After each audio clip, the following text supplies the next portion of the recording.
There you go. There we go. And we're live. And Fairasalt is gone.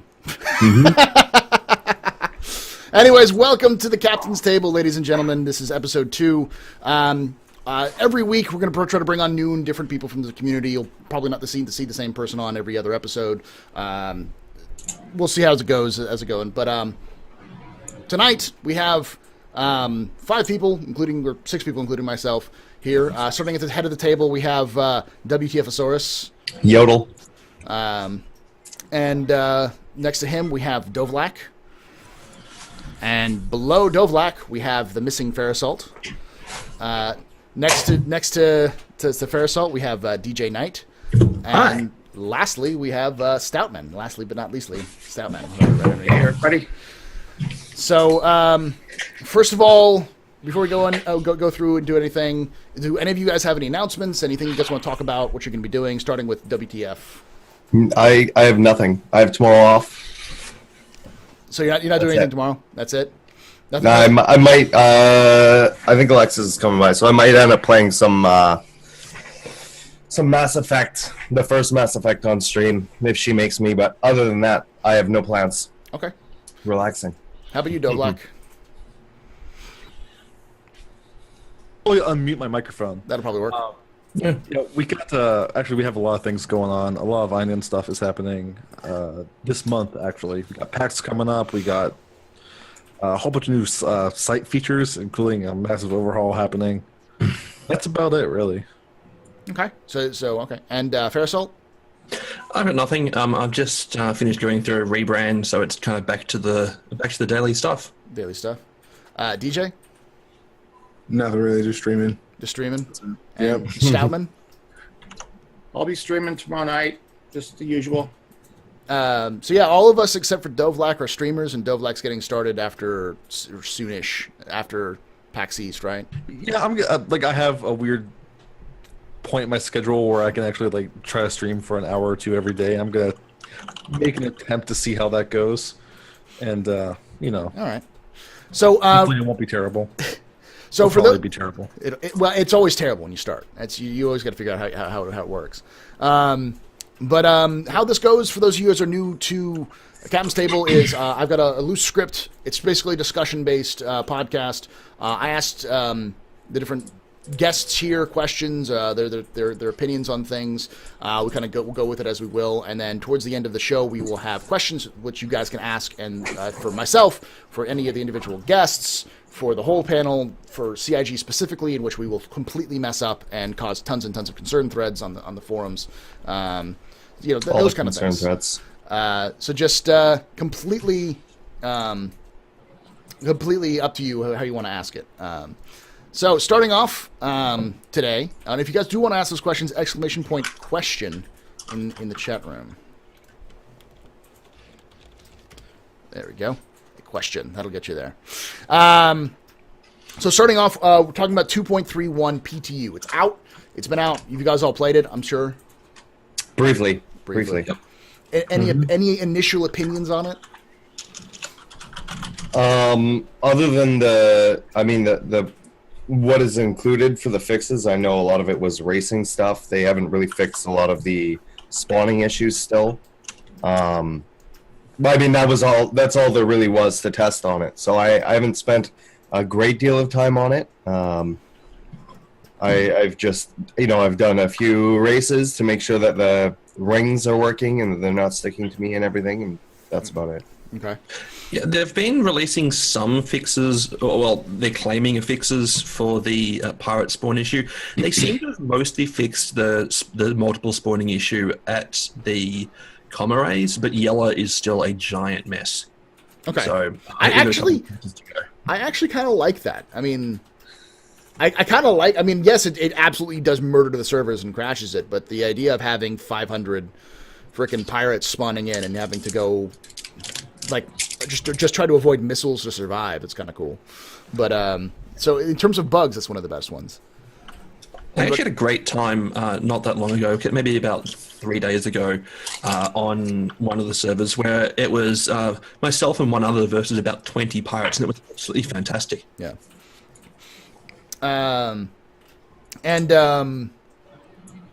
I say Stoutman, DJ, Dovlak.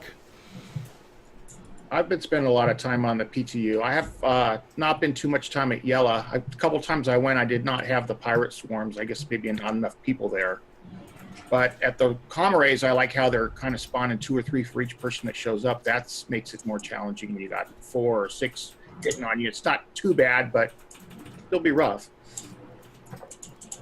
Yeah, like there's not much to talk about really, but I'm totally in love with CIG's like new patching ace. Quickly.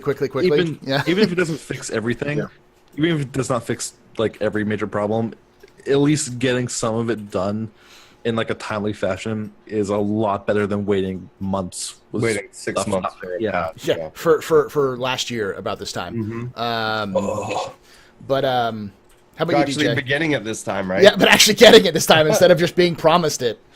Yep. DJ? I actually spent a good amount of time racing. I was lucky enough to get hands on a Warthog recently and some pedals. So I was trying to get myself acclimated to those. And I went from like 4 minutes a lap down to 1 minute and 22 seconds as my best lap. So that's pretty satisfying. It's not bad, especially if you're getting used to the Warthog. The Warthog can be a little bit challenging. I still can't get used to not using the twist to turn or to roll. That's why where the pedals come in. And that's where I spend most of my time getting wrecked. It's trying to roll. Because I had to set it to where I don't know how anybody else sets it, but when I push forward with my right foot, it should turn to the left. So to me, it's like I'm pushing the camera. Yeah, if you were to hold the back, put a toggle on the back of the ship, that's how it feels. Right. So and that's literally why I play, like if I play first person shooters, I play inverted, because if you put a thumbstick right here and you look up, you press down. So to me, that's perfect. So I tweaked it, played with it, and it's funny, the chat was like, bro, you've been racing for like an hour. And I had not noticed that an hour had gone by. So that's a good thing. What pedals do you have? The CH Products Pro pedals. I have the Yeah, same ones. I have the Yeah. same ones. They work really well. I just can't get used to it because they don't center very well. No, they don't. What I've noticed is that if you're trying to center, just like let off of them. Yeah, that's what I've done. Is I've just kind of like to let off of 'em. step off of them, and they kind of center, but they don't They go kind back of to the center on their own for the most part. but they don't always do so. Which is the problem, especially when I'm in the middle of a dogfight. It's kind of complicated. So that's why I've been kind of laying off of them and not using them as much. I should just get in and use them, but yeah. So On that subject, is anyone looking at picking up a set of those, the Cytec Pro X56 I announced last week? got burned by Cytec. Not gonna buy it again. Damn. I mean, that's just I'm gonna just stay with keyboard and mouse. I think I'm too competitive. and you've gotten used to it. Like the key is is not necessarily like what's the best input, because there are people who can be really really good with keyboard and mouse, people who can be really good with controller or whatever. It's just a matter of once you get used to a control scheme, you got to stick with it. Like Nobody's good with the controller. I don't think there's any of those people. There's some guys from in racing that are. You're looking at the top 1% of guys, and when I was more into setting the world records and stuff like that, there were a couple guys that I would go against that were. It was funny because I was the keyboard and mouse guy. There was a joystick guy, and there was a gamepad guy. No, I don't know if those guys are still racing. I mean, I don't race nearly as much as I did, but it definitely is a thing. Mm-hmm. I don't know how good it would be for combat, but for racing, it was most definitely a thing. I've always thought that the controllers were actually pretty good, like midway between keyboard and mouse and the stick, because you have a little bit more fine control than you would have a keyboard and mouse, so it's less jerky. But you don't have the disadvantages of the. You still have kind of more of the advantages of the keyboard and mouse, because it's a little bit more. You still have the controls for gimbaling with weapons and stuff like that. So it's kind of this kind of nice sort of in between, and they've been doing a pretty good job of keeping it that way. And because you can still edit the files and figure out, or not the files, but you can edit the controls and remap them buttons, it can work pretty well. Yeah, the only thing that bothered me with the controller scheme is I already I'm running out of keys with my keyboard, so it's like I don't even want to attempt to try and do memorize controls on a controller. I just get pissed off and throw it across. You could always try the what is it called? The voice attack. I haven't used voice attack. I haven't bothered using voice attack since like 1.0. Since the beginning. Yeah, because it's changes like so much. 6, But, whatever. like that's one of the things you can really do is use a controller and use voice attack. But then at the end of the day, I mean, it's just quicker to push a button. It is quicker to push a button. Fire missiles! Fire missiles! Fire the missile! I mean, it's cool if you want to do something later on when VR comes out or something. You want to use the HOTAS and voice attack and get that full immersion. My immersion going on. But if you're wanting to be competitive, I think voice attack is very limited when it comes to that. Yeah, it feels sometimes I need to be playing on like an organ with like the 15 foot pedals, 3 keyboards. What is it? Why are there 6 pedals if there are only 4 directions? Yeah. Because now you need 8 directional movements, so you need to be able to strafe up to the left and up to the right, and down to the left and down to the right. You can always fit more in there. So April Fool's Day has happened. Last year we got fish. This year we got Benny's delivery service or food delivery service. Did any of you guys actually go through and read the professions thing for it? Yeah, I read the whole thing. Yeah. I presented a news article on Captain Richard's channel about it. How about all joking aside, I want that Benny skin. Oh, I do too. I want that really, Benny skin. I need that. I need that in my life. Like, they need to go ahead and make that. A lot of people want that. If it was $5 right now, Yeah. I'd buy it instantly. Yeah. They need to make a package where they have a shirt, a hat, and you get any skin and a poster or something. Yeah, they've already made the shirt and the hat, so why don't we get the shirt, the hat, and the skin and like a poster or something like that? Yeah, that's a brilliant idea. It's like $50. We're probably gonna get basic character customization maybe in 2.4, 2.5. So, Or you could even bundle it with the flare item because they're going to be giving us a flare item, which is the Benny's machine. Yeah. But $15 I know CIG pack. is not going to just bundling and just put it out. I think they would find a way to monetize it, which isn't a bad thing. I mean, I think there's a lot of people who would go out of their way to make sure that they got it. Yeah. Oh yeah. The only thing is you gotta kind of get to a decent price range, right? Like if you're gonna give I'm not saying like $5, cool. Yeah. Anything more than $5 for a skin, and I think people are.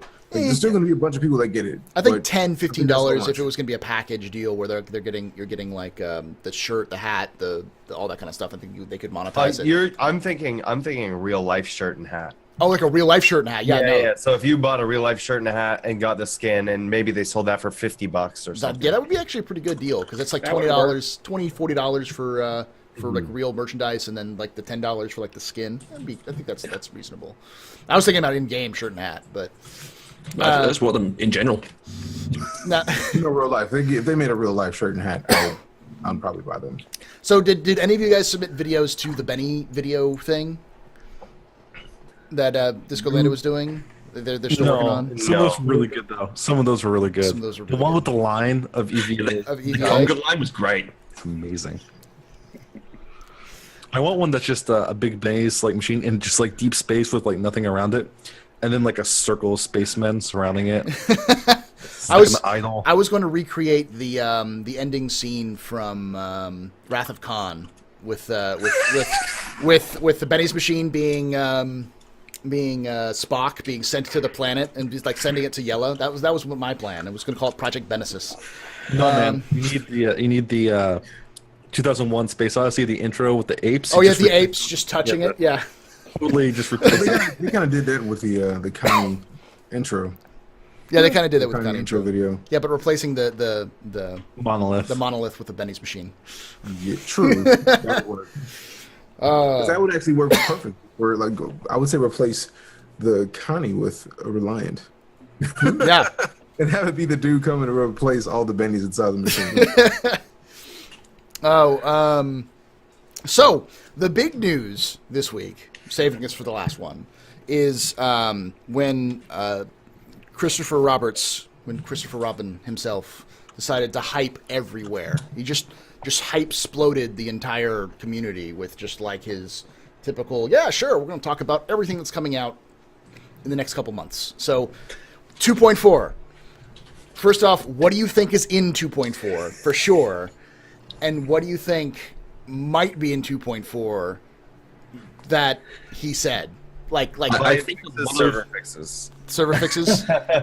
Just like every other patch. Oh man, I think you're getting really out of hand there. Server fixes? Yeah. Seriously. A lot more stressful. I didn't say how extensive those server fixes would be, but they'll do that. Other than that, I'm not one to do too much speculation. The start of persistence, I think, is going to be in there, and that's key because once they get it started, then they just keep adding to it.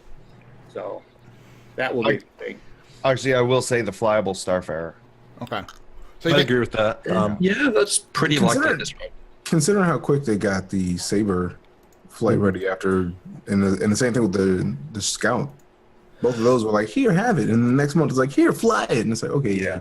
Well, the Starfarer is a lot bigger. People were tweeting. Disco was saying like he's seen like internal tests of people flying Starfarer, so like it's not like it's not working now. Plus, the guy on Reddit like a couple weeks ago, not a couple weeks, like last week, managed to like glitch it into like Arena Commander and was flying around, and it was awful. It didn't really work well, but it was flying. Yeah. Well, go ahead.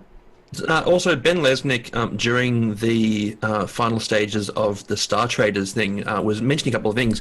One of the things he said was he showed one of the tours at CIG working gravity toggle. Like if you turn off the gravity generator, gravity turns off inside the ship. They've got that working right now. Mm-hmm. That'd be kind of interesting to do. That's cool. Because, I mean, at one point they said that there was going to be no gravity in ships like the Mustang or the Aurora or Freelancer, and that you'd have to use gravity, the boots. Yeah, mag boots. The mag boots to be able to walk around in. And they turned off mag boots because of issues with it and the local physics grid. So maybe, because they did say that they were going to think about going back in and turning on a lot of the stuff they turned off for 2.0 now that it's more stable. Yeah, no, I'd agree. I think one of the things we will see, like they said, the start of persistence. I'm hoping start of persistence includes the very first iteration of non-combat or non-EVA attire. So, like, just clothing. Yeah, just general clothing. I expect shops and clothing with that. I see what you mean there. Mm-hmm. Yeah. I'm still doubtful of clothing, only because I'm less doubtful than I was last week, but I'm still doubtful only because I've seen how this can happen sometimes, is where like they get so wrapped up on wanting to make it a certain quality standard, and then as a result, it ends up getting just doesn't quite meet that standard, and so they have to spend like, okay, we'll just spend another month working on it, and that's kind of how they've been going. So Going off of what some of the devs have been saying in my channel in the past week, they are testing the Starfarer flying now. So we know that it's working internally at least, as well as with the shopping stuff, the first things that are coming in are clothing, armor, and weapons. Well, I've also been told by a very reliable source, the internet, that we'll be seeing the first iteration of Star Marine. It's in the game. Star Marine's in the game. Sorry, I had to say that. The complete and utter panic when that build with the Star Marine menu worked was amazing. Just for like 30 minutes, the internet shut down. Oh my god, it's happened. Oh, no. They've even said that Star Marine is not going to be coming out until much later this year. They said that on Reverse the Verse today. I was going to talk about that a little bit as well, but I thought he said that too in the tandem with the chairman, that like they're just going to slowly be adding the features of Star Marine into the PTU. Yeah, that's the idea. The live, and then once all the features are there and you can do stuff like that, then it's like, oh, okay, we'll just flip a switch and turn the menu. That's basically what they said. But on Reverse the Verse, they said that they're not planning on doing it. That like that progression's not going to be complete until much later this year. So they got to get all the pieces of FPS down before you do Star Marine, because you don't want to keep editing Star Marine over and over every time you add something. That's just a waste of resources. Yeah. I think it's more. I think it's also that in combination with the fact that they released Arena Commander and people were pissed for a good long while because everything didn't work the way they wanted it to. So I think they just want to stop a lot of that before it happens. I think the main issue is that they have it in the universe, and that's sort of what it was supposed to be for. It's supposed to be the same thing with Arena Commander. There's supposed to be test beds before they go in the universe, but once they're in the universe, it kind of loses its reason for it to be rushed in. Mm-hmm. So we have FPS in All SR. We have a lot of things in All SR already, so it doesn't make sense to put out a half-finished Star Marine when we still have to wait for grenades. We don't have all the armors in. We don't have all the weapons in. We don't have any of the gadgets in. We don't have toggleable gravity and stuff like that as well. I remember the same discussion about this time last year. Yeah, well, this time last year it was actually like PAX East had happened and people were talking about it. And the difference between now and then is that we've had 2.0 and 2.0 has been released. And the point is you've got 2.0 and you've got the as WTF said, it's in the game. Like first person shooters in the game. There's no reason to rush it out. And the difference between a game like Star Marine and Star Citizen is that Star Marine needs to be balanced. Star Citizen does not. Like, if you have light armor and you've got a pistol and you run up against a dude who's toting heavy armor and a shotgun, you're going to lose. And that doesn't have to be balanced. It's just because it's part of how the game works.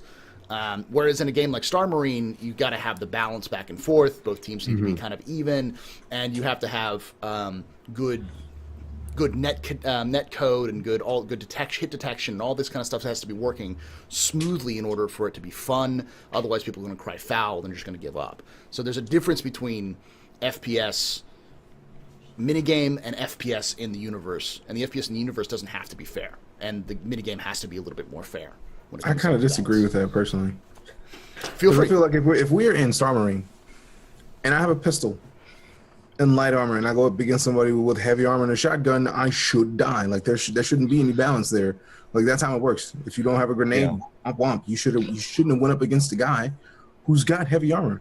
And the balance there is that the guy with heavy armor and a shotgun is going to move slower because he's maybe down by the heavy armor, right? So he's louder, he's slower.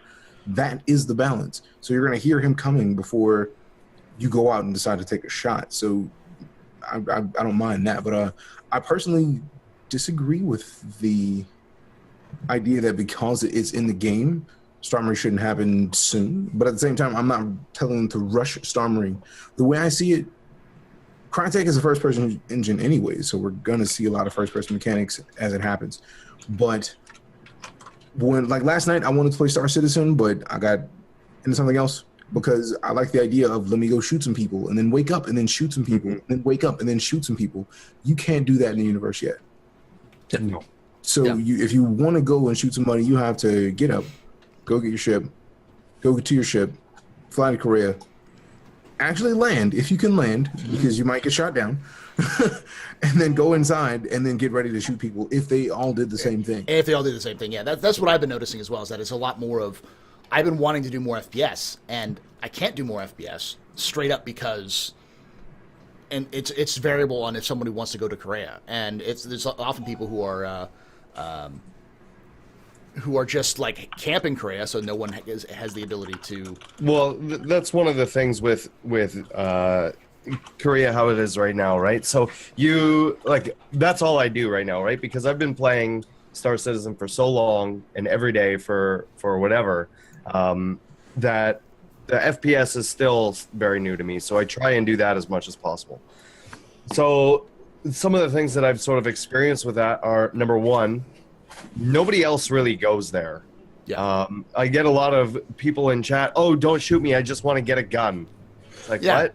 Okay, sure. So whatever. Or like there'll be people who will, and this is totally legitimate, but just fly around and just wait for people to land and then shoot them as they're landing or whatever. There's also people that'll get into firefights there. But I think the majority of people that are playing Star Citizen right now are just checking things out. Like, unless it's someone that I've recognized, you know, it's a streamer or it's someone that I've seen that's been in quite often, they just stay at Olisar. They don't really do a whole lot. There's a lot of people that just sort of hang out in Olisar and check that stuff out, or will go to Yella, and then that's sort of it. There's not a lot of people who I think even are comfortable enough to go land at Korea or anything else at Korea to even do that, because I can sit at Korea in a full server for 20 plus minutes and basically have to beg people to come to Korea so you can get into FPS fights. Yeah, that's a lot of people in Yella right now. It's really popular, and Korea is kind of dead. I've noticed that too. Yeah. And it's funny because the whole thing that's funny about that, though, is the reason Yella's popular right now is because you can get the FPS weapons there. Yeah, so people are trying to get their FPS weapons there instead of going to the station because they know the station is too dangerous. And then once you get the weapon, you do what with it? Die in your spaceship. They just want to play around with it and see what it looks like. Yeah, there's a lot more sightseeing, a lot less gaming going on. Yeah, I actually right now find myself in more firefights over at Kovalex than I do at Korea.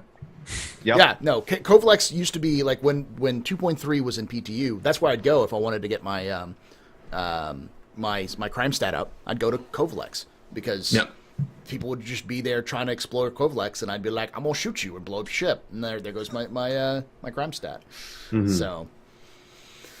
To back with what DJ was saying about the weapon balance, I think I agree with him, but for a different reason. So, like,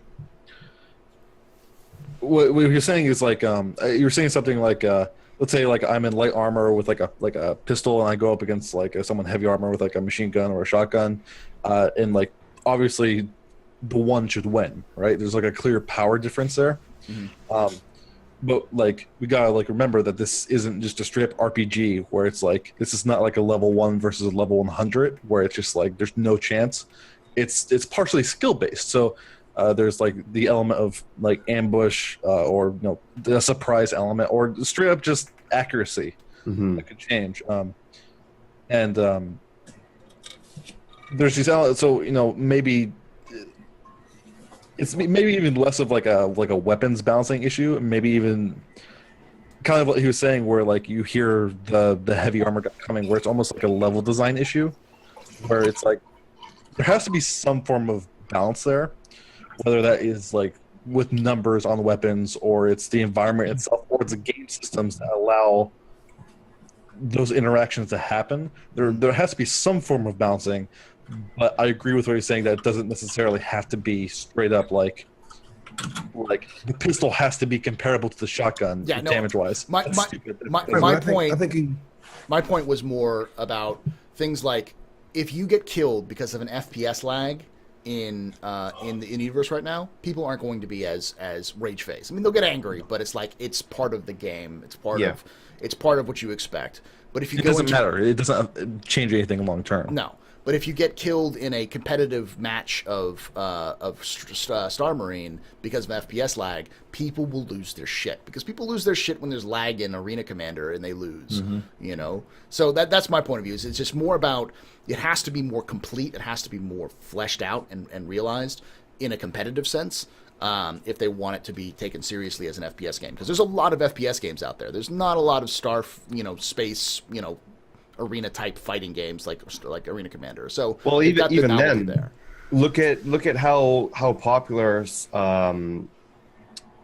Arena Commander is now compared to when it came out, for how long people are playing it, right? And like what is all included in Arena Commander. If you take Arena Commander of today and compared it to when Arena Commander first came out, right? Like for us then it was all fresh and new and everything, right? Because like you said, we don't have that starship fighting really in any other game like this anyways. But if you take the FPS, the problem is there is a lot of things to compare that FPS to. So for me, it's more about giving Star Marine as the complete sort of, here you go, this is all working. Like you said with that, but it's like, all the mechanics are working with it as well. DJ, sorry about that. I didn't want to. No, you're straight. Did you want to respond, or do you wanted to clarify there? I think it was more just when he was talking about to go back to the pistol and the shotgun thing again. The balance there, you hit on the point of skill. Yeah. If you've got a pistol and you're headshotting somebody with heavy armor, and that person with the shotgun is missing, they're gonna die. But for all intents and purposes, it's a David and Goliath situation that you want to not find yourself in for the most part.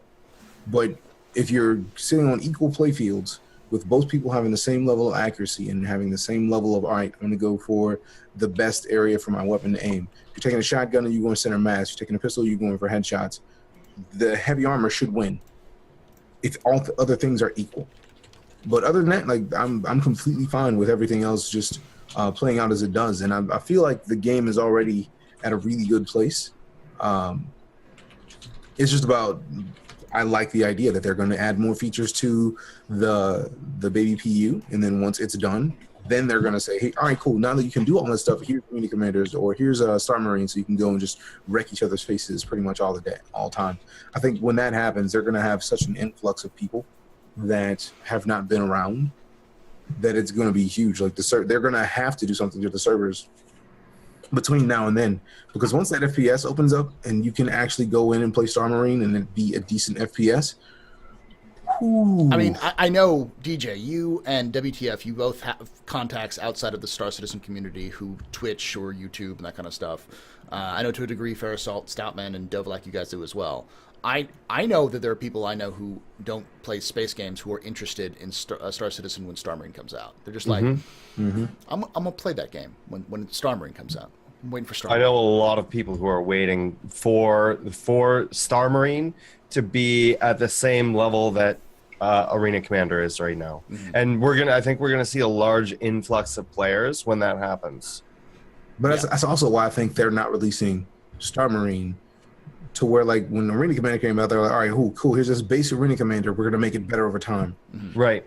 Versus when they release Star Marine, it's gonna be a good iteration of Star Marine, because if they do less than that, if they release something that's less than stellar, when a huge influx of players waiting for first-person shooters are going to come in, if they get a less than stellar impression, that's going to be them saying, screw this game. Yeah. And they don't want that. They don't need that. So that's why I really think they're going to do that. They're going to make sure that when it happens, when they release it, people are going to come in and say, okay, this is cool. Well, then let me go check out some of this other stuff. That's like it's the gateway drug. Yeah, I actually know I can probably think about five, maybe 10 different armor and get other simulation shooter players who are really, really looking forward to Star Marine. And they asked me one time, I'm like, hey man, I know that you play this game all the time. When is Star Marine coming out? I had to give them an answer of, look, honestly, it's going to come out when they're happy. It's going to be at the level you're expecting. Okay. Yeah. That's about as spot on as you can get. To follow up on what you're saying, I'm an Arma player. Like, I am the crazy person. I think we all have played Arma. I think we're all crazy enough that we played Arma at some point. Arma for me is like, yes. Yeah. So most of the people who are really into Star Citizen are the crazy people who are into games like Arma. Or just, let's be honest, we're all kind of insane. Like, no, we shouldn't like that game. It's not good. It's not good at all. Yeah, but yeah, I love it. But there's something about it, and it's hard to quantify what you get out of Arma, because it's not something you get out of any other game series. But just the hope that Star Marine will somehow fill that void in space. That, like, if you don't play Arma for like 6 months, I have to be like, I can go play some Arma missions. Yeah, it's maybe the potential for it is why I'm here. Yeah, I booted up Arma 3 last night just to like what DJ was saying earlier. I didn't want to spawn in, fly over to Korea, and then have nobody be there. I wanted to come in, go right into action, and have stuff happening right away. Statman, did you have a? Yeah, is it my turn yet? Yeah, go ahead. I kept trying to talk, and three of us are trying at the same time, over and over. couple things with the FPS I was thinking of is they've been stressing the cover a lot. Like they've got those shields that we've seen, and they're doing a lot of animations with going around corners and stuff. So I think that's going to be skill based. Is going to help a lot. And light armor versus heavy armor, you're going to be able to move a lot quicker and use cover more effectively with light armor. Mm-hmm. Also, when they have grenades come in, if you throw a grenade, somebody with light armor is going to be able to jump out of the way a lot quicker than somebody with heavy armor. But they got heavy armor to protect you more, so I guess there's some balance there. Yeah. That's what I see.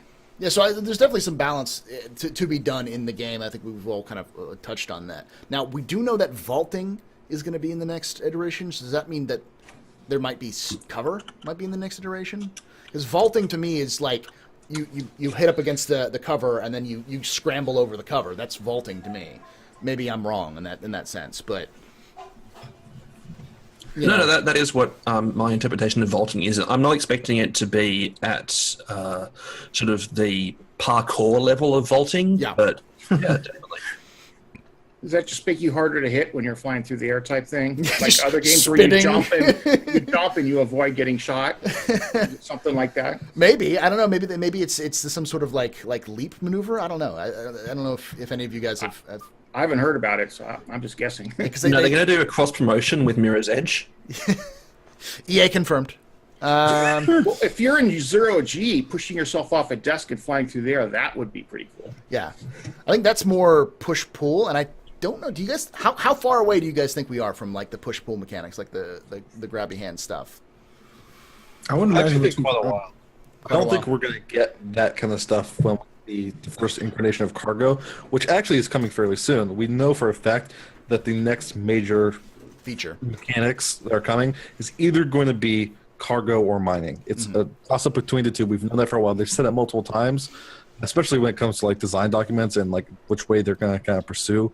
It's going to be one of those. So like those two are coming fairly soon. So I highly doubt if we get an early incarnation of like a cargo mechanic that we're going to get grabby hands or whatever that has turned into along with it. Cargo would affect more people. I think they'll probably try to do that first. I mean, they really need to do something that's not combat related. As much as I enjoy combat, and I know DJ, you're more combat oriented, and WTF, you're more combat related. I know you guys all want to do everything, but like it really like what will set this game apart from a game like Elite Dangerous or Eve isn't necessarily its combat, but what you can do outside of combat. And I think that needs to start be put in slowly, but it needs to come faster than. I think that a lot of that stuff also sets the stage for combat as well, right? Like you can't really have combat without, having the mining and the shipping and all of that other stuff in there. Otherwise, there's no reason for people to go anywhere. Yeah. Right. Like right now, there's no incentive for people to go and do things unless they haven't done them yet. But once you've done it once or twice, why are you going to do it again unless you have some sort of end goal that you need to do there? Like they tried to do the thing with Korea where you can get rid of your piracy level. Yeah, but it takes 10 minutes. Yeah. Yeah. Well, you can go there and hack it, and it takes a minute instead of 10 minutes. But it's like, people do that once or twice, and then it's like it's sort of a novelty thing right now. Whereas when you have the cargo mechanic and the shipping mechanic and the mining and like heavy exploration and science and stuff like that, there's actual drives for people to go to places and do things in particular, and then you can say, okay, well, from a piracy aspect, for me, then I can start to look at what the most popular shipping lanes are. And then as bounty hunters, they can be like, okay, well, we need to start protecting these guys in these shipping lanes. And it's going to just snowball upon itself. Yeah. I'm going to put on my marketing hat, my invisible marketing hat, and say emergent gameplay. Well, that's the key right now. Like, we don't have subsistence yet. And so the AI is really not, it's good, but it's not to the level that they want it to be. And so the best way to get entertainment is if I find WTFosaurus hunting down traders and I decide I want to take his bounty or something, get the bounty on him, or if WTFosaurus is looking at Stoutman's freelancer going, I wonder what he has in there. Sort of, like that's the only way to really get that kind of experience in right now. So yeah, because right now it's baseless killing. for the sake of challenge. And as much as I like that, or other people may like that, it's definitely not for everybody, right? A lot of people don't see that as a valid way to play the game, which is, it is, I guess, their opinion, but that's the way a lot of people are going to play it. So for me, I do a lot of the FPS stuff just because it's the only thing that's challenging right now in the game. And I think that until you have actual goals that mean something in there, you're not going to see a lot of people doing things or getting out of their comfort zone and doing stuff like that. I think all of that tied up into a nutshell is why I think cargo is going to be the first thing that happens. Yeah, I agree. Because I don't see the point of having mining. Why would you mine a rock if you can't store the materials and take them somewhere to sell it? Like, right. Like, what's the point of mining if you can't transport? Like, the people are going to get livid if it's like, here, you can mine, but what can I do with the mining? Like, people will do it for 5 minutes, just like everything else. Then they'll be like, all right, cool, I've done that. Next. Also, I've gotten no sense that we are anywhere close to having like the Orion or wherever that medium mining ship is. Yeah, the one that's going to be in concept sale at the end of the month. Yeah. Yeah, they're just, no. I mean, even if it pulls they pull a Saber with that and it ends up in 3 months, that means we're 3 months away from mining. Yeah, but doesn't mining require them to move to voxel-based asteroids? Yes. Which I also haven't seen a lot of proof of yet. They have talked about it, though. They've been talking about how that they've been working on voxel-based asteroids. So it's not something that's like in concept now. They're actually fiddling around with getting the voxel-based working, because that was one of the things about trying to get Yella to be the right size, was they're trying to get the right... They want to get voxel-based asteroids, which don't take as much... which are more optimized than the current asteroids they have, which means that they can put more of them around Yella, which means they could increase Yella. So, like, the current asteroid belt's going to get bigger, hopefully. Yeah. So. Yeah, well, a lot of it's a matter of what's ready first, too. And its prerequisites are already in there and ready to go. So I'm sure they've got some stuff that's ready that they can't release because what it relies on isn't out. Yeah, I mean, that's been the big thing in that stuff. Now, in terms of customization, I think we talked a little bit about this. We might talk about it here or somebody else. All right. Is editing, being able to edit your hangar in-game. I mean, it doesn't sound like much, but the idea of being able to change things and buy things in-game seems like a huge step towards the right direction. And that those are both of the things they've discussed about being for 2.4. Like shopping and then being able to store it and then edit it and then like edit your hangar in game so you can figure out which ships you have in your hangar. Even if it's just really janky and ghetto, as long as it's in the game, it's better than me have to go to the website, because that's confusing as hell to new people. Yeah, and it's like, we have none of us have any idea like what we're really going to fully see. I in 2.4, I don't even CIG at this point knows exactly what features are going to be like locked for that, but whatever happens, what we know we're going to get is like at least a whole bunch of background work that's going to move a lot of that stuff from interacting with a web server and like this weird web database that the game is built on currently to actual like a lot of that stuff is changing. It's a lot of back end stuff, and that stuff is necessary for the future. I mean, it might not be the fanciest thing in the world, might not be a new ship, might not be a new mechanic, might not be a new map or Star Marine or whatever, but these are core fundamentals that we need for the future. So, So while they are moving things to in-game and doing that, you also, this is something they've been very adamant about even from the very beginning, is having these APIs and being able to do stuff from the web or doing things from an application on your phone or whatever as well. So the initial implementations that we've seen have been the basic stuff of making sure it works. If you switch it on the website, does it affect it in the game? And then they're sort of bringing it in the game. So if you switch it in the game, does it switch it in the game, but also on the website now? And all of that other stuff, I think, is sort of the direction that they're going. I don't think we're going to lose the ability to change things out on the website. I think they're just going to add the ability to do it inside the game as well. Yeah, no, I don't think we'll ever lose the website until maybe even the full release of the game, because you never know what's going to happen. They will do that.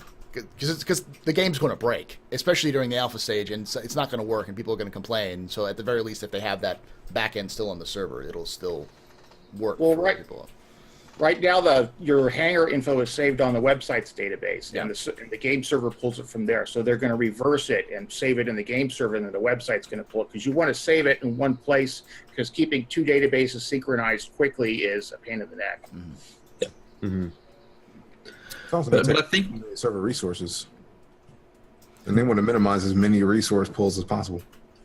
Yeah, but at the same time, they still want to keep the website to be a viable platform for them to use in the future, like for people to use that, because it's still a platform. They want to be able to have a multiple experience, not just sit down and gaming, but you can go on the website and do some things, and do some micromanaging. I mean, the discussion of having like the mobile app, that they were planning on making, that's got to happen at some point. How's that going to work? What's it going to look like? So making sure to keep their options open. They want to reduce as much load as they possibly can, but they still want to keep their options open, I think, at the end of the day, when it comes to... Well, the database is in the cloud, so you can access it from anything. Yeah. It's a matter of security, and do you want to open it to the public? If you put it on the web page, it's even more open. Alrighty. So we pretty much covered all the topics today. So if you guys would like to ask any questions, hit ! Question in chat. I'm going to pull this up real quick and see if we have any more. I'm just going to throw this one out there because the question I ask quite often: waffles or pancakes? Ooh. Pancakes. I'm going to say waffles. It depends on the quantity, frankly. Like, if I'm going to have multiple, I'd rather have multiple waffles than multiple pancakes. I'd rather have one big pancake than one big waffle, though. Nah, give me a stack. Give me a stack of pancakes, man. See, as much as I like waffles, I do like the fact that waffles have their own like bowls for syrup, right? You can put your butter, you can put your syrup on them. They have their own little containers that hold it in, and then they're nice enough to soak it in. So it's just, if it sits too long, it's like, look, let me just hold this.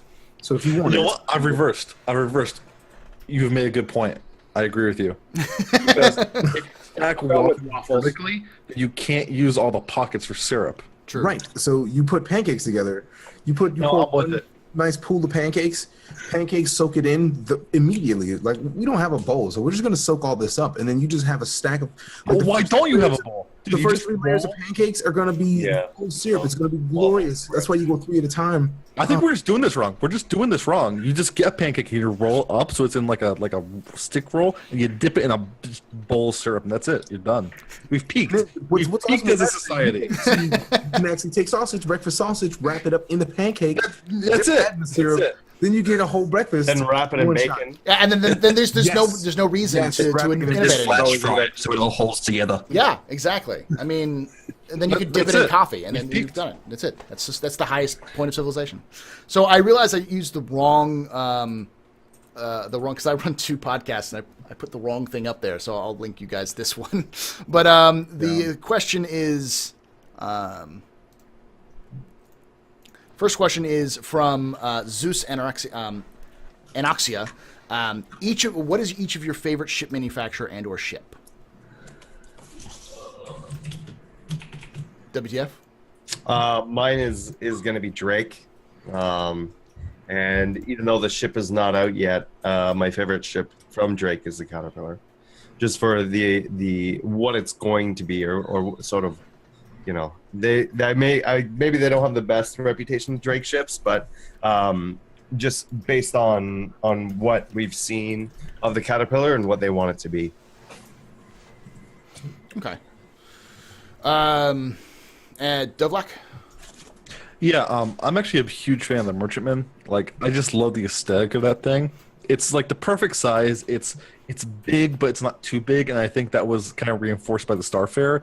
I think for a small group of people, anything larger than that kind of size is going to be kind of unmanageable almost. I mean, like, look how easy it is to get lost in that thing already, And a lot of the Starfarer size is you can't even go in there because it's external storage units. The Merchantman is going to be a whole lot more internal rooms and corridors and such, likely, and it's actually slightly larger than that thing width-wise. So that's the perfect thing for me. It's a Q ship. It's the only Q ship in the game right now, which I find attractive. I don't know.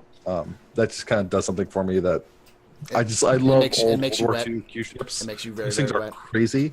With the Banu, the Banu Merchantman itself isn't a Q ship. One of the things that was brought up in the description is that it will have a Q ship variant. So I just want to make sure that you know that. Yeah, It can be a Q ship. That's how I will be building mine out. Yeah. Like, I think to answer that question of like how easy it is to get lost in the Starfare right now, I think there are crews of people that are in plain armor right now that cannot wait for the idea that they need to work together to fly a ship. Mm-hmm. Basic functions. I guarantee you that. And it's not just armor people, but it's people that are all about the idea of working together as a team. Like, think about that. People have been playing in clans and like Call of Duty and shooters in general since the beginning of shooters. Mm-hmm. I mean, this is a whole new concept. Like, they get to take, instead of just having that first-person shooter gameplay, they can take that shooter gameplay, they can take that tactical gameplay, and then they can take that communication that they've been building up for years and apply that to flying a ship. And then once they get to where they're going, wrecking face. So I'm one of those people. So I like the idea that stuff like this is happening. But what's awesome is that you're going to have people that are just drilling on, all right, we're in the cockpit. Let's get to the cargo bay right now. Who can get there the fastest? And once you get there the fastest, teach us how we can get there in that speed. Yeah. Because that's going to happen. That's going to be a thing, and it's going to be awesome. And it's not just going to be on one ship. It's going to be on so much stuff that happens in this game, and that's what makes it. That's part of the reason why I'm so amped about it, is because it's just a small piece of all the epic that's going on with this. So it's just, I'm waiting for like pirates to drill on how to best take down a ship as fast as they can. Mm-hmm. I'm waiting for like merchants to figure out battle stations, like how quickly, like do drills in the middle of a run to just in case. That should be awesome. I don't know. I think that's kind of what Chris Roberts' pitch was. His initial pitch was get with your friends, play the game. So that's nice seeing that come together. like what DJ was saying about like groups of people. What a lot of people don't understand is you could actually really simply make an analog, make the comparison between larger ships and Star Citizen and group content in another MMO like a raid or a dungeon, because what those things are boiled down is about cooperation and organization on a large player scale. So you have your 5-player dungeons and MMOs, and you got your 20-player dungeons and your 10 players and your 50-player dungeons or whatever, right? That's what ships are essentially. Mm-hmm. Like, it's a level of organization and control in an environment. The cool thing is in this you can just steer the dungeon around and you blow shit up with it. So steerable, blowable, blow-upable dungeons. Hell yeah, confirmed. Farisol, the difference there is that. I'm sorry. Go ahead. I say, Farisol, what's your favorite? That's really hard to choose. It would have to be between Misk and Anvil, and at the moment it's going to be Anvil for the Carrack. I'm waiting to see what else we see from Misk to really be able to have to pick one, because the Anvil Carrack is utterly fantastic. It is definitely my favorite ship in the verse so far, in terms of announced ships. But at the same time, Misk have some really cool stuff, and it's all really good multi-use stuff. So yeah. I'd have to say Anvil right now. Anvil right now. Awesome. DJ, you were going to finish? You going to say? It's not even that big. How about your favorite ships, DJ, or favorite ship manufacturers? Hands Aegis? Down. Mm-hmm. Do you have a specific Aegis ship that you like best? Mostly right now, my favorite Aegis ship that is multi-purpose in a way is the Stalker. Like, I can't wait to see how you'll be able to use the Avenger Stalker to actually put somebody into a bounty bay. Like, I want to see how that works. So I'm interested in how that mechanic is going to be there, because they have the bays for your bounties, but the question is, if you're playing against another player and they're a bounty, how are you going to get them in it? So like that's a big deal, but I really think that it's a very versatile ship. It's very small, it's very agile, it's very maneuverable. You can pop some tarantulas on it and wreck all the face. I just like that ship. And then coming up hot on the heels of that is a Saber, because Saber, like, I don't think I need to say much more than that. I put some tarantulas, I put some size 3 tarantulas on the Saber, and goodness, that was a spectacle. I highly enjoyed that. Stoutman. Well, I'd say overall, like Aegis, the way they look, they're just sleek and cool. The Saber looks nice, but the favorite ship would be the Starfarer right now. Just the sheer size looks like it's going to be a lot of fun with a full crew. I've got a crucible in order, so that may replace it soon. But Stoutman. well, I'd say overall, like Aegis, the way they look, they're just sleek and cool. The Saber looks nice, but the favorite ship would be the Starfarer right now. Just the sheer size looks like it's going to be a lot of fun with a full crew. I've got a crucible in order, so that may replace it soon. But the like what you guys are talking about, a dungeon run with the group with the Starfarer, you're going to have that. People are going to be learning which position they like to play or which one they play the best. It's going to take a while for us all to learn how to do this job, how to do that job, especially on the crucible. I see that as key with repairing. The detail they've talked about is going to be kind of crazy. Yeah, I don't think people realize like how in depth some of these ships, like engineering, like a good engineer is going to be a good Scotty or a good Kaylee is going to go really far on these multi-crew ships. Like, yeah, like otherwise everything might not be shiny. things might not be shiny. Now, well, personally, you just don't last to the end of the battle. Personally, I actually like the Drake aesthetic best because it's very rugged. It's very utilitarian, and I love it. I love that kind of like, hey, this shit's like I could literally blow half of the ship apart and I could replace it in an hour because of how quickly, you know, how quick and simple these ships are. And I can't wait for the. I don't personally have a Caterpillar. I'm looking forward to Caterpillar, but I'm actually looking forward to the Herald. I want to see how that fits into the Drake aesthetic. But I agree with WTF in terms of the like. I don't think we quite understand how much the Caterpillar is going to be kind of like a floating pirate base. It's kind of a multi-crew. It's like a one. It's been touted as the most customizable ship in terms of its roles and what it's capable of doing. And just seeing some of the stuff from the ship shape and hearing from some of the devs what they're doing to it and some of the things that they're adding to it is pretty awesome. Alrighty, so skip some of these. Sorry, Zeus. Zeus asked like 6 questions in a row. Let's see. How did you find out about Star Citizen, and what intrigued you most about it? Let's go ahead and do reverse. Stoutman, why don't you go first? First time I heard about it was my sister told me that Brian started working there. And I went to the website. I'm like, yeah, okay. The website was really clunky like a year ago. So I didn't really get it. I looked at a few pages that I couldn't find anything that really told me what was going on. So I kind of ignored it. And then somebody at work told me about it. I'm like, oh, yeah, my brother-in-law works there. He's like, what? So then he starts showing me, and then I got into it. That was last September. So I've been buying ships ever since. I can't stop. How about you, DJ? Everything, man. How did you get into it? Everything, literally everything. I've seen Ashley 66444 playing around in the hangar, and she had a 325, and it was awesome looking. I was like, that is smexy. I need to look more into this game. And then I was in a bit of little something else, and I just kind of like lost it. And then I saw somebody else playing it, and it was Baron playing it, and then he was just like flying around wrecking things, and I was like, what the hell is this? And then I saw another time he was playing in Kobolek shipping hub. It was like, what the hell is this? There's a lot of different things where's all this coming from where all of this is looking awesome? So then I actually finally started to look into it, and the free fly was going on because it was mid-December, and that was it. Shut your face. So like in the middle of the free fly, I downloaded it and was getting ready to play it and never actually got to it. So I bought a package like the day after the free flight ended. I don't care. I'm busy. Can't you see I'm talking? Space Cat wants to be on stream. Cat wants to be on stream.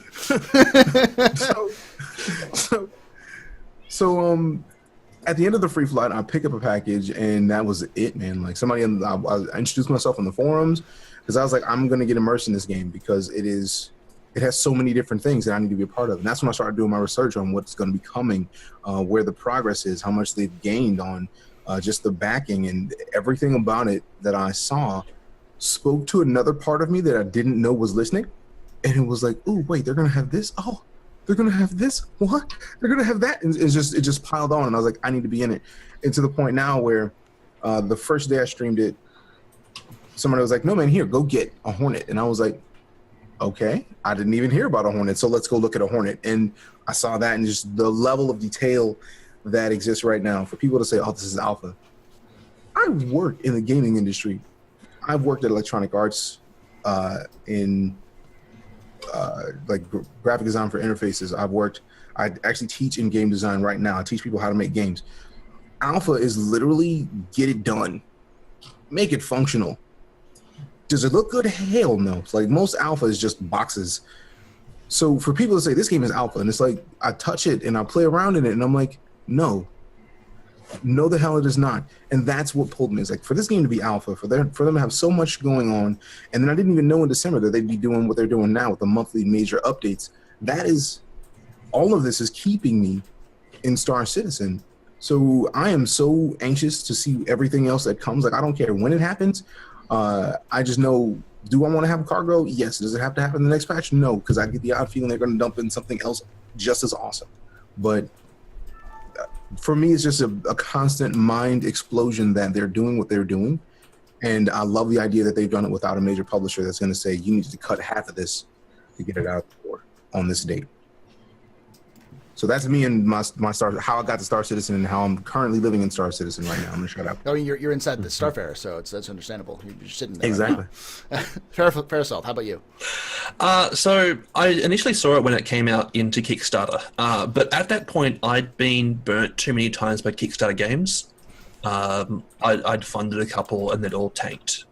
And of course, then was also the debacle that were the Kickstarter gaming consoles. They were wonderful. So I couldn't back something which didn't have a tangible access yet. So last year, I thought, hey, look, this game's been out for a little while now. Check it out. Checked out a couple of different live streamers, Bad News Baron, Grockies, a couple of other guys basically floating around. I thought, hey, this game looks pretty fun. Pledged for an Aurora, started flying around an Arena Commander, had a fun time. Same day, bought 3 more ships. Just bought 3 more ships. Yeah. That's how it's awesome like that, man. Like I'm almost at concierge, and I just found the game in December. That's welcome to our world. Our world for the last 3 years. My world. Like I bought 3 more ships. It's like I have a scout and a saber. Like those just came out. Like yeah. I'm sorry. I'm gonna shut up. Well, you want to get them at concept, so you get LTI and the cheapest price. Mm-hmm. So I'm going to get the. Who here is going to get the freaking Dragonfly when it comes out in concept? Oh, seriously, so pretty. Probably. I haven't had the chance to get anything in LTI yet because I've just got here in December. Nothing's been released in concept since December. Yeah, that was in my price range even remotely. Yeah, I'll be getting a few Dragonflies. Just a few. Dovlak. So I've actually been in the Star Citizen realm before Star Citizen was announced. I actually managed to make an account on the RSI webpage before the announcement of the website, before the announcement of the game, because someone linked it to me and says, "Hey, apparently Chris Roberts is doing this thing." So I have the magical golden ticket that does nothing. Yeah, so I've been an insane person for over 4 years now. So that's been fun. I kind of hopped on the Reddit train really early on, and me and some people built that up from the ground. And I am now done with that because I don't have time anymore. But like I just kind of like got into it. Because it's Chris Roberts, man. Everything he touches is golden, except for the Wing Commander movie. We don't talk about the Wing Commander movie. We don't talk about that. We love you, Ben. We love you, Ben. But no, that movie is not. Ben, stop. Just stop. Just stop it, please. Just stop. It's just not. Please. No, but yeah, I got into it really basically. Like for the first year, I got a Hornet. I got the Hornet package. Oh god, what was it called? The Colonel. That's all. I was digital kernel. Yeah. Yeah, and then they showed off the Super Hornet, and I upgraded to that, and I was like, oh, I have a Super Hornet. My biggest regret is that I did not get the limited edition, the militarized Hornet variant upgrade. I have it. I have it. I hate you so much. I hate you so much. I managed to snag it for Veterans Day when it came out, or was it Memorial Day or Veterans Day? It was one of the two. I forget what they did, but I I grabbed it just because I'd gotten the Super Hornet just before that. So I was like, I'm going to snag this. And it's probably never going to happen, but, I have it sitting in my hangar somewhere. Hornet is my ship. Like, a lot of people are like, oh, it's generic, or I don't like how it flies, or it flies like a brick. I love that thing. That thing is the best ship in the game for me. I like, as far as like small fighters goes, I love that thing to death. No, Your fancy, you keep fancy kids and your sabers and your scouts and your Cartuals. Oh man, back to basics. All right. See, and then that's the one thing about this game that's just amazing. We all talked about different ship companies and different ships. We all have different attachments to different ships for different reasons, which is kind of when it speaks to the how in depth this game is already at alpha. Yeah. How about you, WTF? How'd you get involved? So for me, I knew about Star Citizen back when it came out to Kickstarter. Its first day on Kickstarter, I remember checking it out and everything, but I was running on like a Sony Vaio laptop. I was running a web development and graphic design company, and I needed to update my computer anyways. So later on down the road, like maybe a year or so down the road, I had started to finally put together a computer that was made for gaming, and I wanted to do VR because Oculus was coming out at that point, and I had been following Oculus since before its Kickstarter. And then I also wanted to try streaming and some other stuff as well. So I built my computer, and as I was finalizing picking up the parts, like I built it over like 2 months or something. And just before I bought my graphics card, I'm like, okay, I know what graphics card I'm getting. It's ordered. It's coming in. What are the games that are out there that are going to absolutely push my machine? And I remember I was looking into the Star Citizen thing, but I didn't get too into it because I knew my laptop wouldn't be able to run it.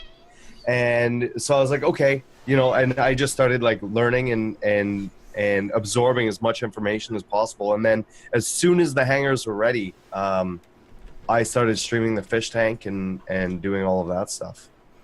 I will say that your fish tank streams were the first streams that I actually watched.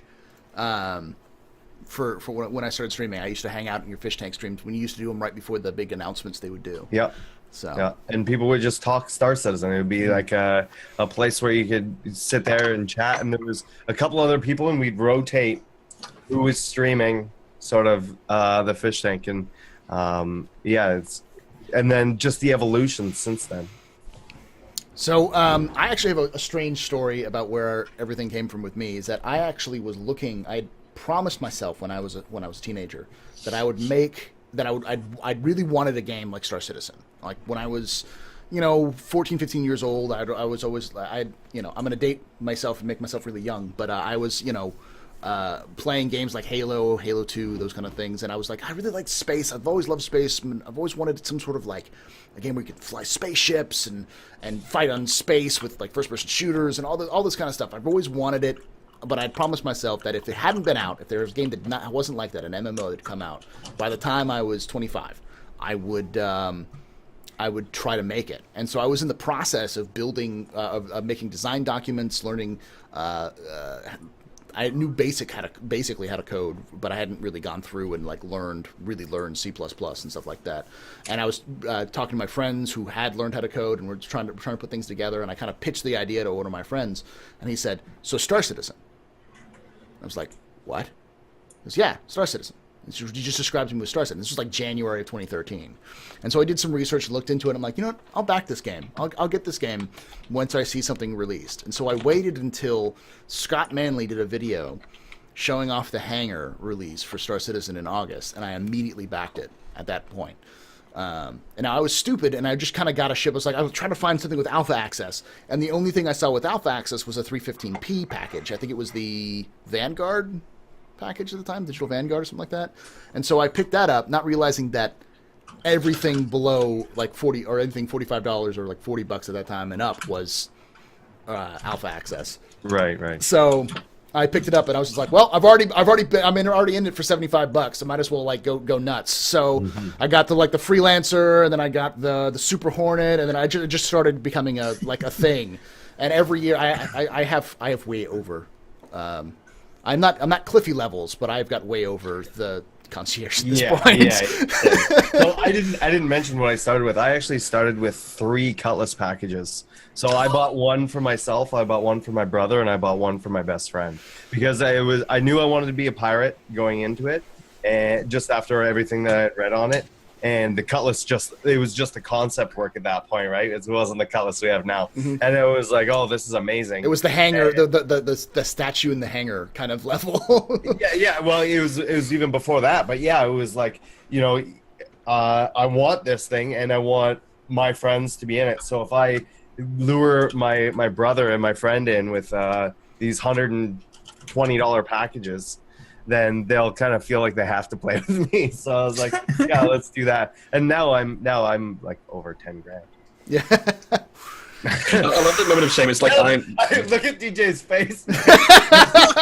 I am like, dude, like I am already tight. Like I'm lucky enough that the community is so giving because the first night I streamed, they were like, "Hey man, you should get a Hornet." And I was like, "What the hell is a Hornet?" And someone was like, "Here, have $75, go get a ship." And I was like, "Yeah, look at a ship." And then it was right then after I got that first, and it was like, "No, dude, go get a Hornet." And I was like, "What the hell is a Hornet?" And I went and looked it up, and I was like, "Man, I can't afford that." And the same guy was like, "Here, well then go get a Hornet, and donate the rest so I can go get a Hornet."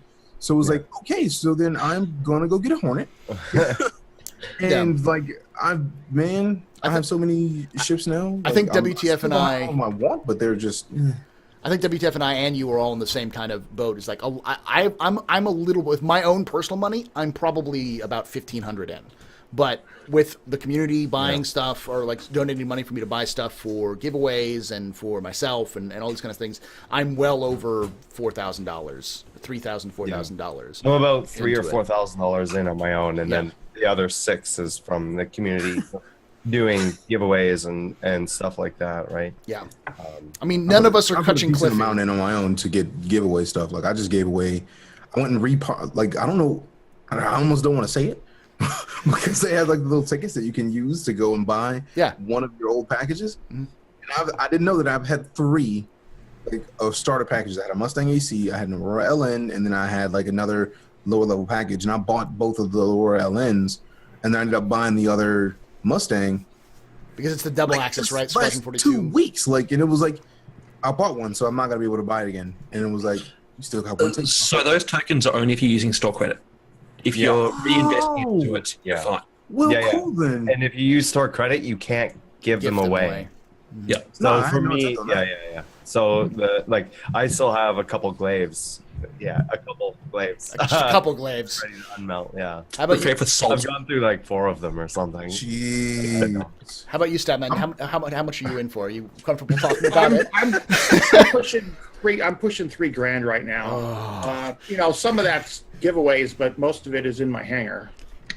So out of my pocket, I've had some donations, but most of my donations just go back into like hangar flare giveaways and some ships. But most of it's my money, and it's what I want. I'm building a fleet with a specific purpose, and I'm happy. All right, so moving on. This is a good question. I think this is more of a technical question.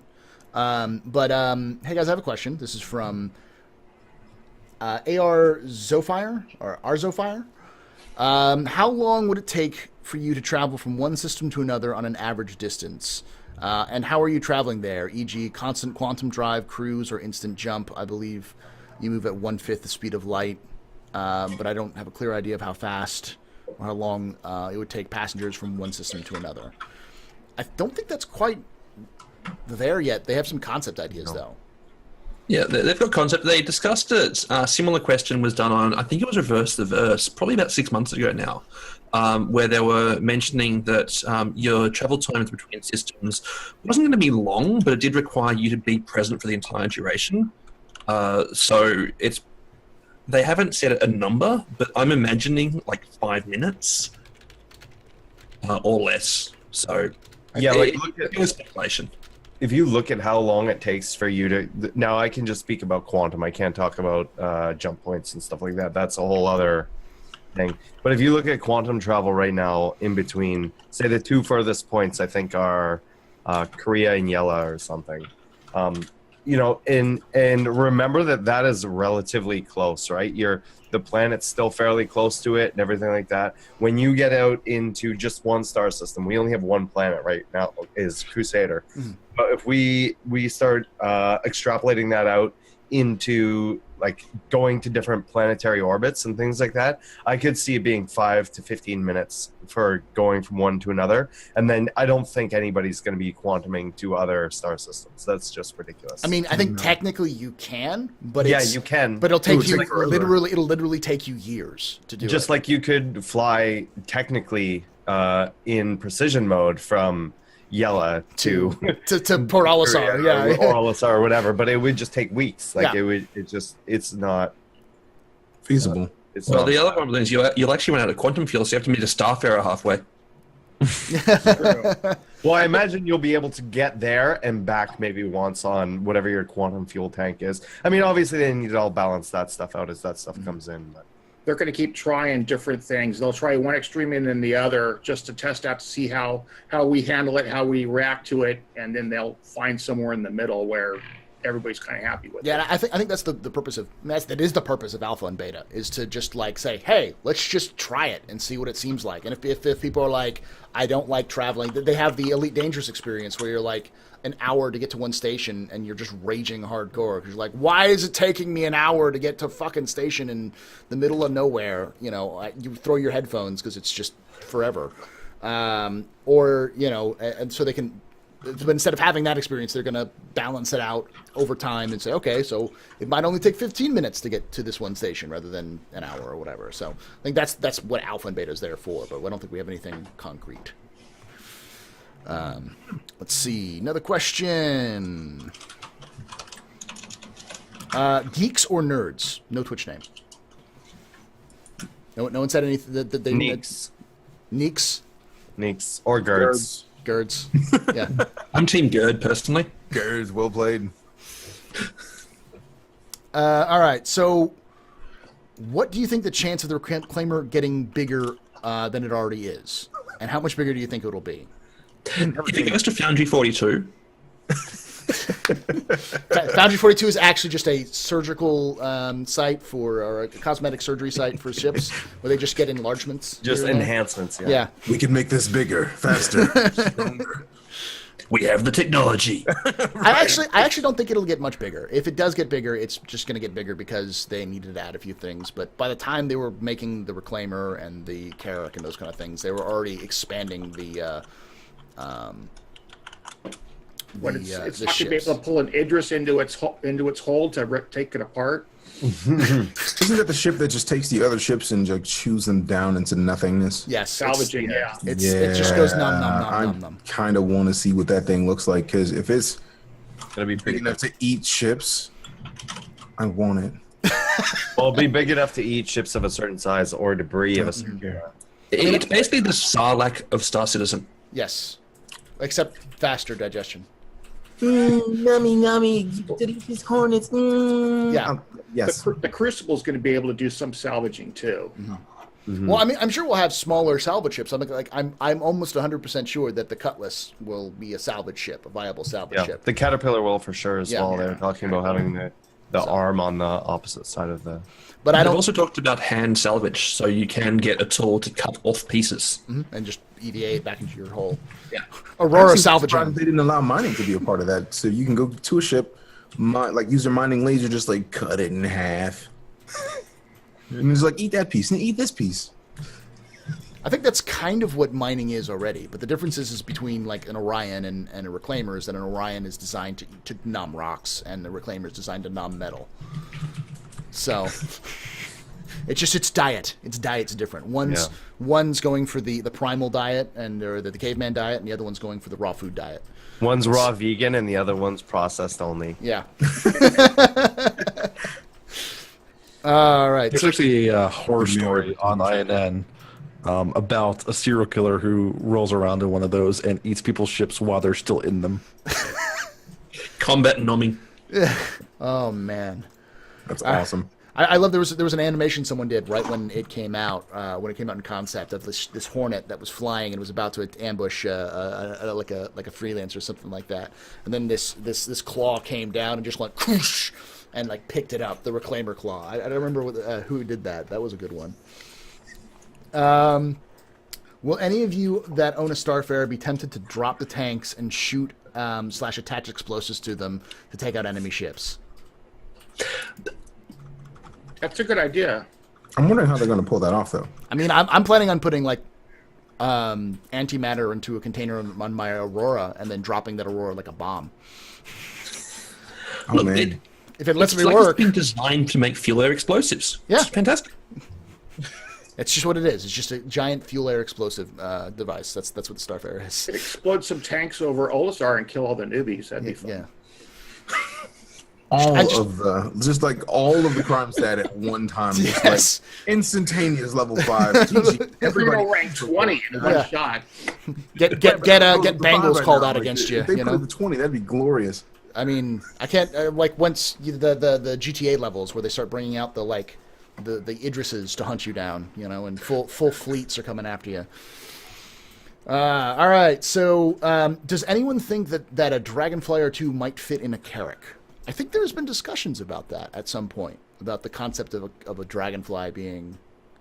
The Carrack does have 2 storage bays. You've got the Pisces snub scout that it's got built into it. You've also got the repair bay, which also has some storage in it, and also the cargo hold. I couldn't see an issue with it. Is that actually true? Like, is that actually have a snub? I didn't know that it had a snub. It's got the Pisces snub. It's a scout. It's a custom one. It's specific to that.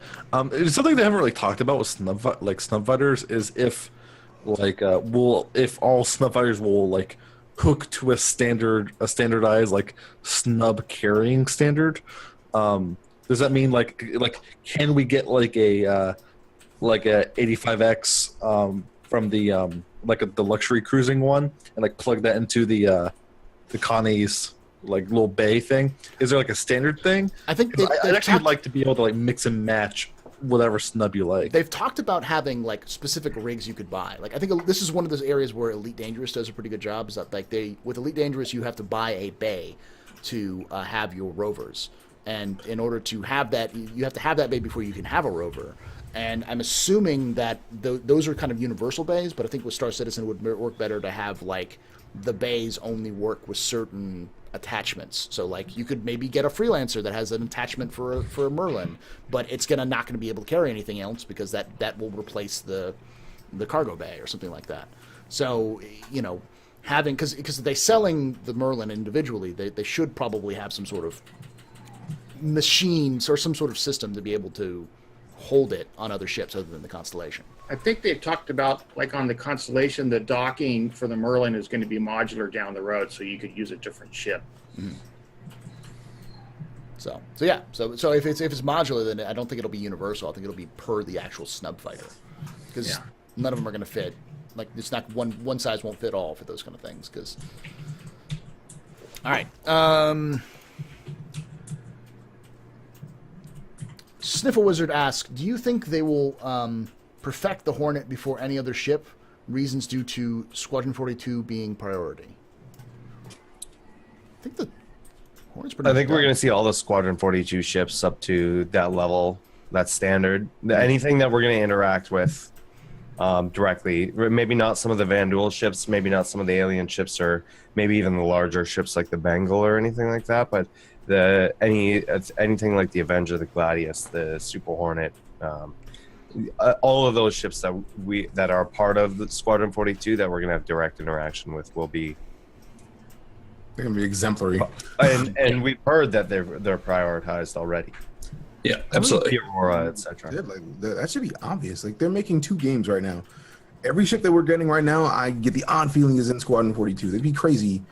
Like I think Chris has said on multiple occasions that they're trying to do this process as nice as possible, and it makes sense to get all the Squadron 42 ships ready, flyable, done, and then we're going to see them shine by the time Squadron 42 releases. I really think we're going to have fantastic variants of those ships, and if to expect anything else, in my opinion, is crazy pants, just because they have to have Squadron 42 done So why would the ships that are in it not be to par where they need to be for the game? Even think about Squadron 42, or think about Wing Commander. Like the original Wing Commander had how many different ships? Like 6 different ships that you could fly in the original one. Yeah. So it's part and parcel when you're talking about Chris Roberts games, that you're going to have multiple ships that you have to fly in the campaign mode. And with Squadron 42 basically being its own game, its own AAA title, it's going to have a certain number of a little bit of customization or breadth that you would experience in any other kind of AAA title. Like, I can imagine a Mass Effect without being able to customize your weapons or customize your armor. Like, people would be like, no, this is boring. So you need to have that kind of ability, that kind of variation in there somewhere as well. I mean, we know that there's ships that are almost not quite, not technically, but almost specific to the campaign, like the F8 Lightning. That's straight up not going to be easy to acquire in the persistent universe. Like, you cannot buy that. You cannot acquire that in any other way other than stealing one. They're probably going to be rare to begin with. So if you manage to steal one, good on you, but you're going to piss off the military pretty hard. So, like, those are not going to be a common thing. So that's almost like a level of exclusivity to be able to, like, experience, like, that ship. Like, I'll probably never fly that in the PU because it's not, like, my career path. Like, I probably will like that ship, but, like, it's behind so many walls, that I just won't get to it. So, like, the ability to actually experience that stuff is actually kind of cool. And that's just the ones we know about. And we only know about that thing because they chose to kind of, like, come out with marketing about it because it leaked in that leaked build. So yeah. Well, I mean, they talked about the F8 Lightning before, but they'd never really done the... Well, another consideration is a Chris Roberts game, so they probably will stick to the timeline that they're telling us. So, like, the Saber was a recent development. It was developed right at the end of the Vandal War, or very recently in the Vandal War. So we probably won't see it in Squadron 42, at least maybe until the very end of it. Yeah, it might be a newly released ship. Yeah, we may not get it right away. It may end up being... It's because I think they've talked about it being in the game. Yeah. It's just may not be the first... Because we all know that the first... You start off with the Idris, and you start off flying the Gladius. That's the first ship you fly. Because that replaced the Avenger, or the Avenger was going to be the original early ship. So, alrighty. So we might. And we might even get things like the Buccaneer, who knows, in game, because they've been talking about the Buccaneer. That's the ship I've been waiting for, is I want to see what the Buccaneer looks like. So I just looked up the Lightning. That thing is sick. Yeah. Oh. And that's the replacement for the Hornet. That's the Anvil's replacement for the Hornet. The S7A is upgraded into that, basically. Yeah. It's like the mega Hornet. It's It's the heavy fighter, yeah. Yes. That's the thing that's in between the gunship and it's still being a fighter. Yeah. Yep. I want it. We all want it. Soon. I should not. And part of me is like, I should not want all these ships. But then, like, I'm just looking at that ship, just the concept image of it is just like, oh, give me. Alrighty. So the next question for you 6, Endeavor with all modules or Caterpillar with all modules? If you could pick one, which one and why?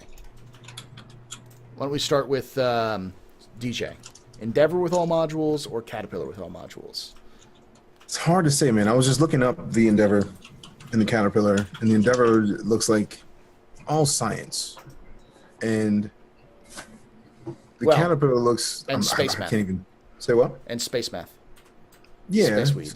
Science and research, and the Caterpillar looks like it's more mining based, but I can't even tell. But they both look awesome, so that's not even like. If I'm going to answer a question about which ship do I want, just all the ships, right? I want all the ships.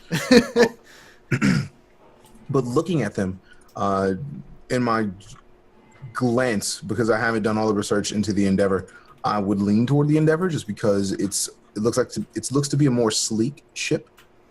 Even though there's very likely gigantic. Like the images of it, to me, are of a very smooth ship, and there's something about a smooth, nicely rounded ship that speaks to me. And I think that's part of the reason why, like subconsciously, I may not admit it, but like I think it's part of the reason why I like the Stalker so much. Yes, it's the Space Penguin, but it's very smooth. It's not as angular, and even the Saber to an extent is really smooth. Like you come off the front, and it's very aerodynamic. Mm-hmm. So, looking between the two, I'm leaning toward the Endeavor. Stavin? I would go with the Caterpillar. I don't think we even know what the modules are for it yet, but it's going to be more salvage, pirate, mining. So it's going to be a little bit more industrial. So I'm going to go with the Caterpillar. I'm going to agree. Caterpillar, just because it's more utilitarian. It's more just like you can do just about anything. Like that's the thing about the Drake aesthetic that I like, is that Drake aesthetic is more about what do you want to do? You can do it in Drake sort of thing, you know. Like even, I mean, I'm sure there's even going to be Drake racing ships, you know, or like ways that you can mess around with like a Dragonfly or a Herald and make it a racing ship. You know, that's the cool part about what I like about it. And so I think that the Caterpillar would be my personal choice. How about you, Source? Yeah, so I own a Caterpillar, so that is my choice. But yeah, like the modularity and everything, even like there's going to be a lot of stuff that you can do with a Caterpillar that you'll only be able to do with specialized ships like the Banu Merchantman and things like that. Like being able to have a store in there, being able to have, you know, they showed that before. They showed the salvaging mechanic and being able to have like, you know, crew rooms instead and boarding parties, or the side doors open up, so who knows what kind of weapons that are going to be inside, and use some sort of broadside cannon, or like well, if you go by the Vanguard Force, Vanguard Force, you can put massive cannons and lasers in the sides. right.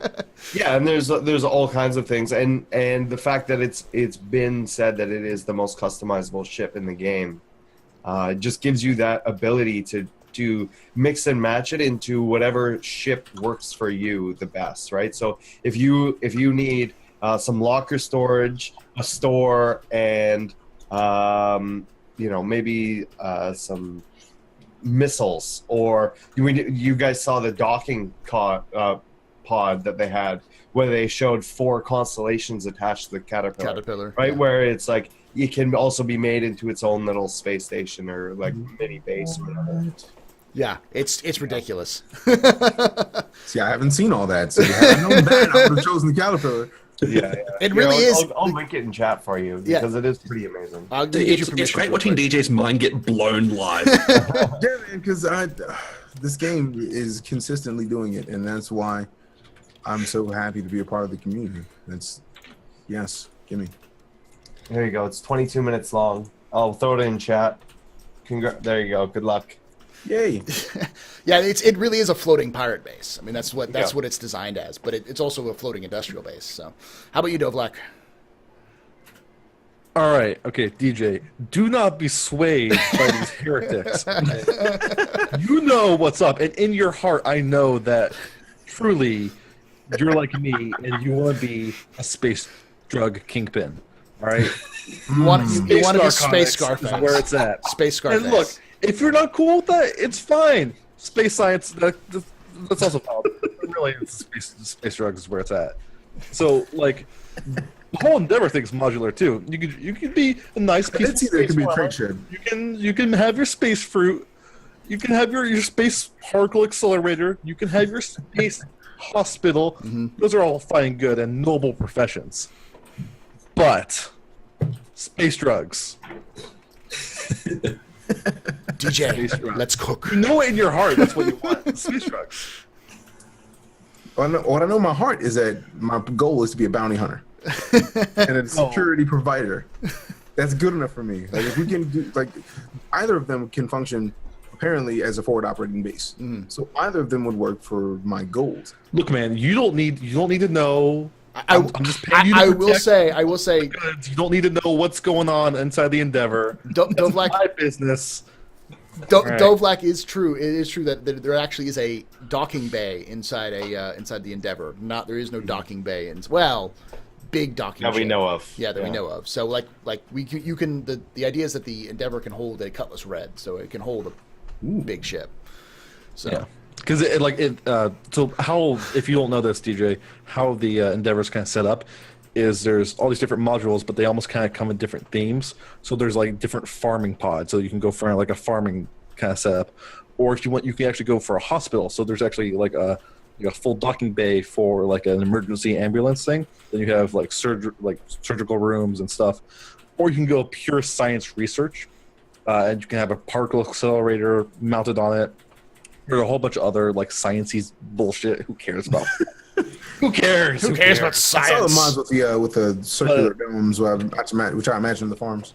You also got your space narcotic lab going on in there. Yeah. And, So you can grow your space cocaine, and then you can manufacture it in the same place. So what you're trying to do is you're trying to change me from a bounty hunter and security providing operation into a bounty hunting security operation that just so happens to be a mob king. Yeah. Look, man. Well, pretty much what the He's the guy CIA who provides all I'm this. playing you a You're flat just gonna fee. do what the CIA does.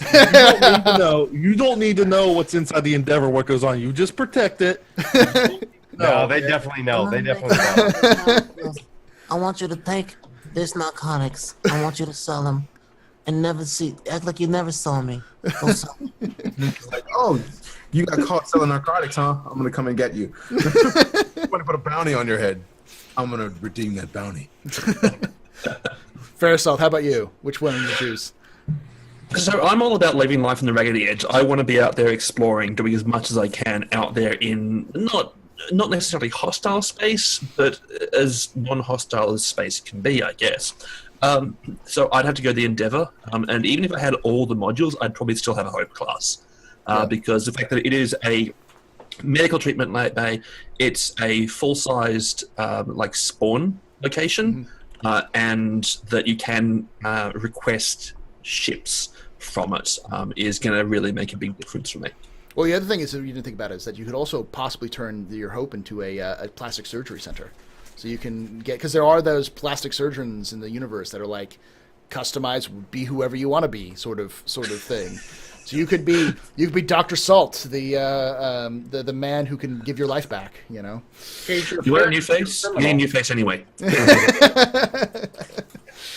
Pay me more, and I'll give you your old face. Let's see. I just bought a Caterpillar Hey guys. Did you slip and fall? You can buy that right now? on eBay, 3-year insurance. Oh, okay. Oh, Dom. Dude, free market. No. It'll Get your brother over to the trade subreddit. That's where it's at. And also it will be available for purchase once it goes into the hangar, which is probably not too far off because they've been talking about it. So They've been working on it pretty crazy. and I doubt. Well, it's also probably going to go up in price because originally it was like what 200. It was 245. Yeah. 245. It's probably gotten bigger, so Yeah. So Also, keep in mind, Stoutman, that if they do something like any other ship that's smaller than it, it's going to be smarter to buy that ship and then just cross chassis it up. So that's what I did with mine. So I bought I cross chassis it from a Warlock. So it was LTI, and now it's like a Caterpillar with LTI. yeah, I bought a bunch of the P-72s when they came out, and I've upgraded. I've used 5 of them to get LTI. I still got 1 to use for whatever down the road. But 3-year insurance, it's like I'm never going to play that ship 3 years at a time. So, Well, the other consideration is we don't actually know if 3-year insurance is 3 years of in-game time it's 3 or years real in game time. time. it's an in-game time. They've confirmed that. Yeah. It works. It works That just is like huge. it works just like Rental. like rentals do now. Yeah. Yeah. Oh, goodness gracious. Oh, no. That could take a decade for some people.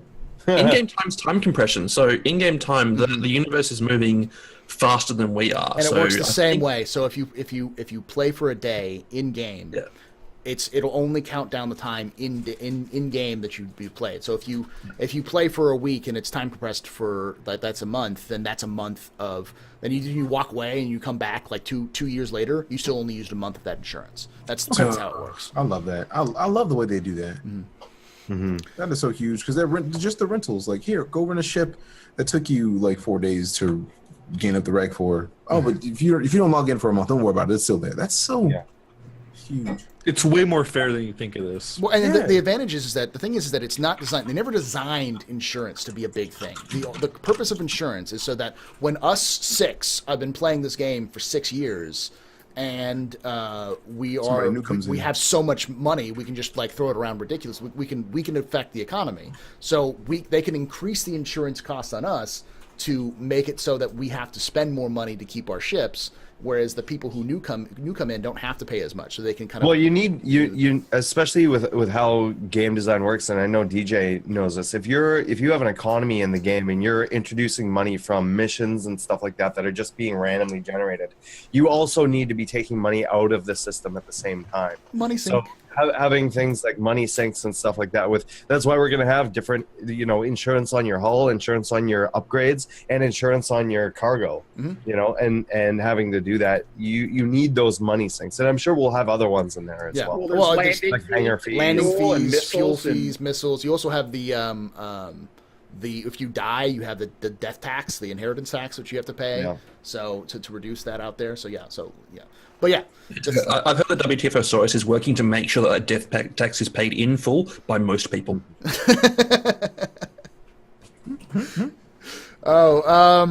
So no comment. Nice. So this is an interesting question. I don't know if it's how necessarily it will affect, but what would be the most comfortable joystick to play with Oculus?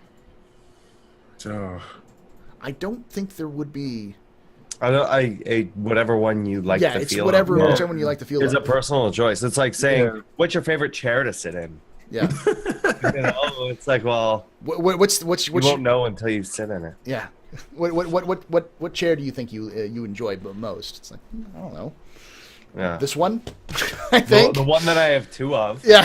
But I don't know if that's the same for everybody else, right? You might be a smaller guy, you might be a bigger guy, you might not have the same back problems, whatever. So it's the same thing with what if you want dual joystick, or what if you're left-handed, or what if you have bigger hands and the X55 works well and you really like the feel of that, or what if you like the feedback more on the Warthog or whatever, right? So, or the CH or all kinds of stuff. So it's kind of tough, and it's one of those things too. It's not like you can try it before you can buy it. Like things with keyboards and stuff like that, really you just need to know what type of switch type it is if you're going with a mechanical keyboard, which you should be. And like other than that, it's like no judgment here. No judgment here. I've never tried a Warthog, so I don't know how hard it is, what the tension's like on that. I know what I'm able to do with an X55, right? But I don't know about a T16000M or a CH products. Yeah, and here's the good question is that you don't necessarily need a HOTAS to play headset. If you like, that's right. If you like your controller, if you like mouse and keyboard, it's still very viable. Yeah. It's the same argument. It's whatever you have access to is the best controller. Right. And I think it also comes down to that if we're talking about the best joysticks to use, all the joysticks aren't out. They're still working. Scientech is still working on the new Star Citizen controllers. Like, we don't know if Thrustmaster's working on new controllers. They've never said anything. Like, I haven't found anything from Thrustmaster in a while where they haven't mentioned anything new. But that's generally the time when they're working on something awesome. Like, so they don't say anything. They go into silence. And then just like, boom, look at this epic, badass thing you always knew you wanted. So yeah, and then KVB releases theirs. Yeah, and KVB is always out there. I mean, if you can get your hands on one, those things are amazing. The VKB just dropped 2 new products, so there's lots of stuff out there. Mm-hmm. So, all right. So the next one is, hey guys, from Perry Hope. Hey guys, what do you think the small mining ship will cost us, and when will mining occupation arrive? More than $10, less than 1,000, and yeah. 2 weeks in March. 2 weeks. Soon. Sooner than you think, but not sooner than soon. Or whatever. Yeah. I don't know how. Not as soon as sooner. Yeah. Not as soon as you'd like, but sooner than you think. Yeah. Honestly, I think it'll probably be around the same cost as like a Freelancer or a Hornet, that kind of, because it's gonna be about that same size, a Freelancer Cutlass ish. So my assuming would be somewhere between 100 and 200. 80 and 200. 200. Maybe like on the low end it'll be less than 100, and so if you get a package with it, it'll be 115 or something like that. Whatever. See, I'm torn on whether or not I want to keep getting packages. Well, remember, packages also means extra character slots. Yeah, and they also mean you have NPCs that'll work for you. Yeah, but if I have 2 character slots and I'm using both character slots, where then does the NPC come in? Well, the one that you're No, not You using. have to have just You can't be playing with both at the same time unless you're multi-boxing. And good luck multi-boxing, Star Citizen. I know somebody will do it, though. Yeah, well. I mean, this isn't Eve. You can't it would be much more difficult, but... Have you not seen the Moon Collider AI demo where they're all like leashed together and like following exactly? Yeah. I want that so bad. Being able to fly in formation, and then when they like go around the asteroids automatically and stuff. It's just a shotgun, just shotgun people to death. It's great. Alrighty. Alpha strikes. Anybody else have any ideas, like how much it'll cost, and when do you guys think the mining occupation will happen? I don't think we're probably 3 months away at least. All right, at least we're probably more than that. I think cargo is a requirement before we can actually get mining in. So once we get cargo, then we can talk about timeframes. That's what I'm thinking there, because I don't see the point of having any mining without being able to do cargo. Mine this rock and then just let it float in space. That doesn't make sense. They're going to have. I really think they're going to have it to where here, cargo look, needs mine now, and then dump it in the cargo. So I was already intrigued about the way that they describe the cargo to where it's going to be square and kind of modular to where you can actually fill your cargo space. And that looks awesome. And mining would be the perfect usage of that. So no, I don't see it happening before we have cargo. We might see some of like the actual like just framework for that though, like voxelized asteroids, stuff like that, where like there's no mining ship, but the base technology is implemented in the game just for testing reasons. Yeah, because on top of that, you also need to have like improved sensors. You need to have the ability to scan the rock and figure out what is filled with what. That'll come with mining. But I mean, that'll come with mining, but that also ties in with things like bounty hunting, and that ties in with things like, like the scanning, other scanner tech that needs to be implemented. Because once that's implemented, it's just a matter of switching it between trying to scan for the ID of this pirate ship versus trying to scan for, minerals. Like it's going to be, in terms of game technology, it's pretty much the same concept. It's just a matter of the details that it's looking at. Apparently, the filters for radar are already in. They just aren't enabled for players to edit. Well, so that's awesome. Yeah. So last time I heard them talking about that, they were saying that literally they have to change a toggle to track players if they want.